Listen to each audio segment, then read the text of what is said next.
Rajini sir சொல்லுவார் ஒரு பிக்சரில், "கெட்ட பையன் சார் இந்த காளி, காலி இல்லைனா கூட போயிச்சுக்கலான்ட்டு." இப்போ பார்த்தீங்கன்னா, நம்ம பாட்னா ட்ரெயினில் வந்துன்னுக்கிறோம். பாட்னா சங்கமித்திரல வந்துன்னுக்கிற பார்த்தீங்கன்னா, ஒரிசாலேருந்து இந்த ட்ரெயின் வந்துன்னு இருக்கு. இந்த ட்ரெயினில் பார்த்தீங்கன்னா, ஒருத்தர் ஹேண்டிகேப்ட் மாரி வந்துக்கிறாரு. இது வந்து யார் மனசும் புண்படுத்துற மாரி இல்ல. நம்மளுக்கு ஒரு அவேர்னஸ் வீடியோ தான். நம்ம ஹேண்டிகேப்ட்னு சொல்லக்கூடாது. இருந்தாலும் சொல்றேன். இவர் பார்த்தீங்கன்னா ஹேண்டிகேப்ட் இருந்தாலும் பெங்களூருக்கு போனா எப்படின்னா நம்ம போயிச்சுக்கலாம் சொல்லிட்டு, பெங்களூர்ல வந்து போயிச்சுக்கிறதுக்கு வராரு. காலையிலனா கூட நம்ம போய் பெங்களூருக்கு போனா போயிச்சுக்கலாம் சொல்லிட்டு, பெங்களூர்ல வேலை பண்ண வராரு. நம்ம ஆட்கள்லாம் இது ஒரு அவேர்னஸ் வீடியோவா இருக்கட்டும். நம்ம ஆளுங்கலாம் பார்த்தீங்கன்னா, இப்போ நெறைய பேர் வந்து நம்மளுடைய வேலையெல்லாம் தட்டி பறிச்சுன்னுக்கிறாங்க ஹிந்திக்காரங்க வந்து. இதுலயும் நம்ம ஆளுங்க சரியா வேலைங்களுக்கு நம்ம ஆளுங்க போறதில்ல. சனிக்கிழம பேமெண்ட் வாங்குனா மண்டே லீவ் போட்டுருவாங்கோ. ஒரு நாள் மண்டே லீவ் போட்டு மறுநாள் தான் போவாங்க டியூஸ்டே.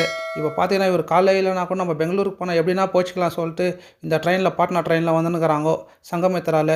பெங்களூருக்கு போனா எப்படின்னா போயிச்சுலாம்னு நெனைக்கிறாங்கோ. நம்மளோட வேலை வாய்ப்பெல்லாம் தட்டி பறிக்கிறாங்கோ. நம்ம ஆளெல்லாம் உஷாரா இருக்கணும்னு சொல்லி தான் இதனுடைய சின்ன வீடியோ.